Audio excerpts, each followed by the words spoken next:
Labour को भेज दो, दरवाजा निकाल लेगा ये। आप निकाल लेना, ठीक है। हाँ, दरवाजा निकाल लेना। एक मिनट रुकना।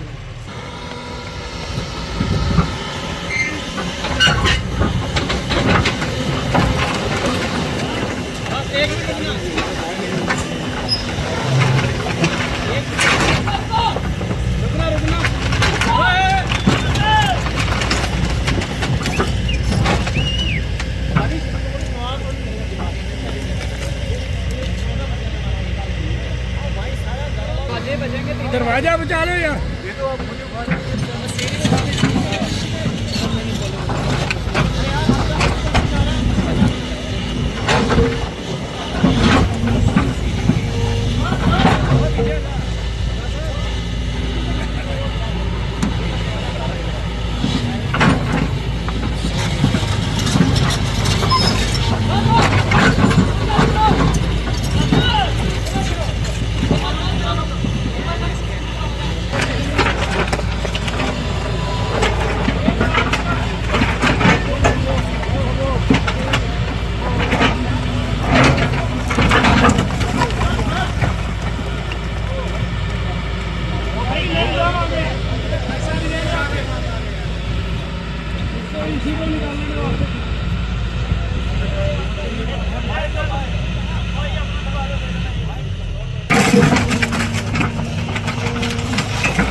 इनको पूछो ना, बोला आपने वोट डाला था नहीं डाला।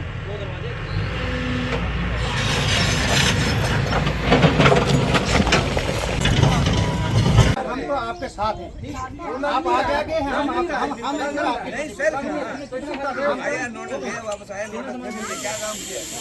हम इस वक्त डोडा के पुलडोडा इलाके में है, यानी कि वार्ड नंबर 1 में है। और जहां पे आपको बताना चाहेंगे नेशनल हाईवे 244 में लगभग 12 स्ट्रक्चर जा रहे हैं, यानी कि उस रास्ते की जद में आ रहे हैं। और ये मेरे बिल्कुल सामने आप देख सकते हैं, स्ट्रक्चर को भी गिराया जाएगा। सिक्योरिटी यहाँ पे काफ़ी ज़्यादा बढ़ा दी गई है और एडमिनिस्ट्रेशन की टीमें नेशनल हाईवे 244 पे जो लोग NSDCL काम कर रही है उसके साथ साथ हम देख रहे हैं कि एडमिनिस्ट्रेशन भी इनके साथ है। और ये सुबह से ही हम देख रहे हैं कि यहाँ पे टीमें काम करती हुई नजर आ रही हैं। और एक स्ट्रक्चर को फिलहाल गिरा दिया गया है, लगभग 12 स्ट्रक्चर्स को गिराना है। तहसीलदार डोडा हमारे साथ जुड़े हैं। सर, क्या बताना चाहोगे? सुबह से अब हम देख रहे हैं कि ग्राउंड पे आप हैं, काम कर रहे हैं, थोड़ा सा बताइए कितने स्ट्रक्चर हैं और कब तक इनको गिराया जा सकता है? 12 स्ट्रक्चर्स हैं, उसमें से एक स्ट्रक्चर तो अभी गिर चुका है, लेकिन दूसरा भी जो अभी खाली हो रहा है, हो भी गया ऑलमोस्ट, उसकी भी अब तैयारी है उसकी डिमोलिशन के लिए।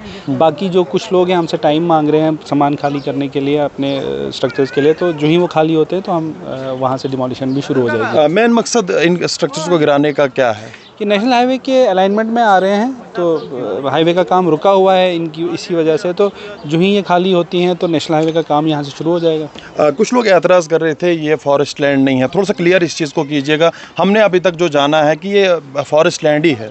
हाँ, जॉइंट जो डिमार्केशन हुई थी फॉरेस्ट की और रेवेन्यू अथॉरिटीज़ की तरफ से, तो ये फॉरेस्ट लैंड थी यहाँ पे, वो फॉरेस्ट के इसमें आ रही है, एरिया में आ रही है, तो ये फॉरेस्ट ही है, इसमें कोई दो राय नहीं है। जिन लोगों के स्ट्रक्चर जहाँ पे जाएंगे, क्या उनको कोई कंपनसेशन वगैरह एडमिनिस्ट्रेशन की तरफ से मिलेगा? कंपनसेशन नहीं है, इनका डीसी साहब की बदौलत जो है एक स्पेशल केस बना एक्स ग्रेशिया के लिए इनका, जिसके लिए पैसा भी आया, एक्स ग्रेशिया आया हुआ है इन 12 स्ट्रक्चर्स के लिए, तो वो जो स्ट्रक्चर्स की असेसमेंट हुई है उस हिसाब से इनको पैसा मिल जाएगा। तो क्या यहाँ की पब्लिक किस तरह से आपके साथ कोऑपरेट कर रही है, खास करके एडमिनिस्ट्रेशन को लेकर बात करें? थोड़ी सी रिजेंटमेंट तो होती है हर जगह जहाँ भी किसी का देखें आप, तो लेकिन ये है कि ये काम है, लोग सफ़र कर रहे हैं क्योंकि नेशनल हाईवे जो बड़ी देर से ये अच्छी हालत में नहीं है।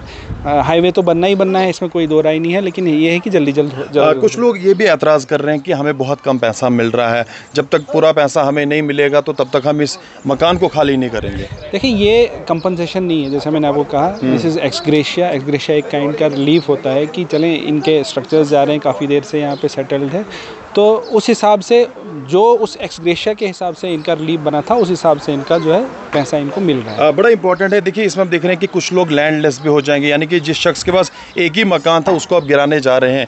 क्या इनके लिए कोई जगह ढूंढी जाएगी, इनको कोई जगह दी जाएगी एडमिनिस्ट्रेशन की तरफ से? देखिए ये गवर्नमेंट पॉलिसी है, अगर इनका ऐसे कुछ डिमांड्स है कि इनको जो है लैंड प्रोवाइड की जाए, अलॉटमेंट की जाए, हम इनकी जेन्युइन डिमांड्स जो आगे प्रोजेक्ट करेंगे। इस पर एक पॉलिसी डिसीजन है, गवर्नमेंट जहाँ पे इस पर कोई डिसीजन लेगी तो वो उन तक पहुँच जाएगा। तो लास्ट कोई अल्टीमेटम आपकी तरफ से इन लोगों को दिया गया है? इनको ऑलरेडी 3 तारीख को हमने नोटिस शुरू किया हुआ था, जिसमें 15 दिन की मोहलत थी जो 18 को ख़त्म हुई। उसके बाद फिर से हमने 10 दिन की इनको मोहलत दी जो 28 तारीख को ख़त्म हुई। आज 30 तारीख है।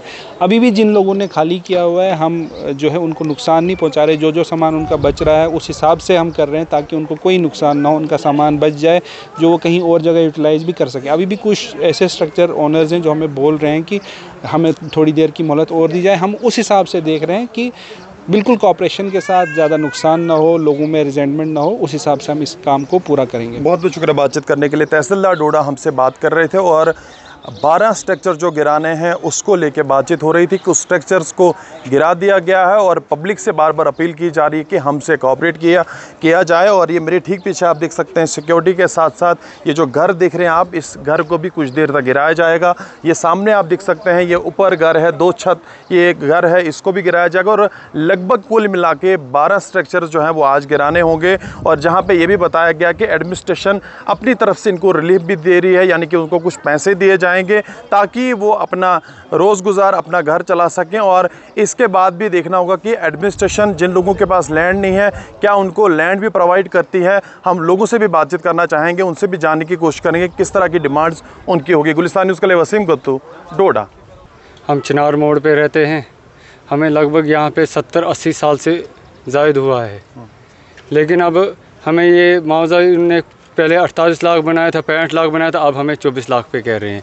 हम उसमें एग्री हैं, एडमिनिस्ट्रेशन के साथ हम एग्री हैं कि चलो हम ये कबूल है ये, लेकिन ज़मीन का मसला था। अब तहसीलदार साहब ने हमें लिख कर दिया बाई रिटर्न कि जो भी लैंडलेस होगा उसको सबसे पहले ज़मीन दी जाएगी, उसके बाद उसके डिमोलिश किया जाएगा मकान। बस सर हमें यही है, हमें कम से कम हफ्ता 10 दिन की मोहलत दे दें और हमें ज़मीन दिखाएं कहाँ पर है, तो हम वहाँ पे ज़मीन में जाके अपना ये जो जितना भी है मटेरियल वगैरह वहाँ पे शिफ्ट करें। तो सर उससे तो हम सेटिस्फाइड नहीं थे क्योंकि वो बहुत कम था, लेकिन अब मजबूर हैं क्योंकि अब हमारे पास कागज़ है, ये थोड़ी कि फ्रॉड हैं।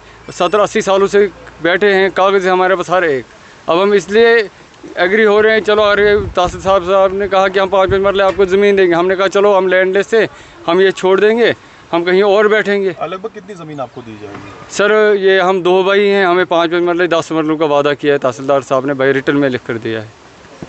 तो क्या पूरी परेशानी में वारिया और मैं घर वोल तमुत यम रोड की वजह से ये गोटुक मकान मे 2 छत मकान तुलुक तो मोन घर वालिस गई रातों रात अटैक तो वातो सह जम डोड पे लाश तन बदन तो पेटन पत बुलो लोन तुल मे पन्ने नाव 1 सास वनकन मोन लोन गसन बैंकस मन 100 सास वनकन बह घर आन तो चटन अमुक तन वन गड़ा आज गड़ा पगह गड़ा आज गड़ा पगह वनकन गस गस कत पता वनकन मकान तुंदिस वनमुच ये तुलना ब्याह का जाय है वो तो ये तो बसु हां ये मै दिन जमीन आस वन मे 3 नचवन दिन मे 5 मरल जमीन यतन बसित हेको तो बिहित हेको क्या वनकन खत्म ना दिन जहार आ मरन जहार दित वन क्या तंग गमित वन हद जा तंग आज दिन जमीन 5 मरल 3 नचु मे दिन 3 नचवन 5 मरल जमीन तो बे दिन माज कम हेको तप जाय बन ना बन वनकन नचन मे 4 कमर मेरे बे बाथरूम लैट्रिन अंदर सोरी कह माज दिमो 8 लाख। सर हुसैन ये फुलडोडा का वार्ड नंबर 1 है। तो ये जो बोल रहे थे ज़मीन देंगे तो हमें इस चीज़ से एग्री नहीं है। इसलिए एग्री अगर हमारे पास ज़मीन है, हमारे पास ऑनलाइन कागज़ हैं, रिकॉर्ड है, तो किस हद तक हम ये पकड़ें। मुआवजा अगर इन्होंने हमें अच्छा दिया होता तो हम पकड़ते ही। क्या 5 साल पहले या 2014 में यह मुआवजा जो बना था, हमारे घर का मकान 5 लाख रुपए बना था, सबका डबल हो गया है। यही अभी अब आपने आंटी से सुना इनका 8 लाख बना है, 4 लाख से 8 इनका बना है, हमारे 5 लाख का 5 लाख ही बना है। जब हमने इनको कहा कि ये क्या हुआ है, बोलता है ये कुछ नहीं, इसको करेंगे, ये वो करेंगे, बस हमारे हाथ में है ही नहीं। अगर इनके हाथ में नहीं फिर किसके हाथ में है? अगर ये बोलते हैं ज़मीन ले लो, हम 5 मरले, चलो ठीक है मान लेते हैं, मगर मुआवजा तो जेनवन देना चाहिए था। अगर 20 फुट का भी क्या आश्वासन दिया, क्या यकीन करवाया आपने? तहसीलदार साहब ने बोला कि हम आपको 5 मरले ज़मीन, ये जो योजना है इसके तहत हम 5 मरले अलाटमेंट देंगे, मगर वादे तो हमारे साथ 16-17 साल से पहले भी किए गए थे। तब 4 मरले ज़मीन, 1 मरले ज़मीन दे देंगे, पहले भी पुलडोडा वालों के साथ किया गया था। इस चीज़ से हमें एक डर सा है। हाँ, अगर हमें ज़मीन पहले मिल जाएगी तो हमें ये मकान छोड़ने का कोई हर्ज नहीं।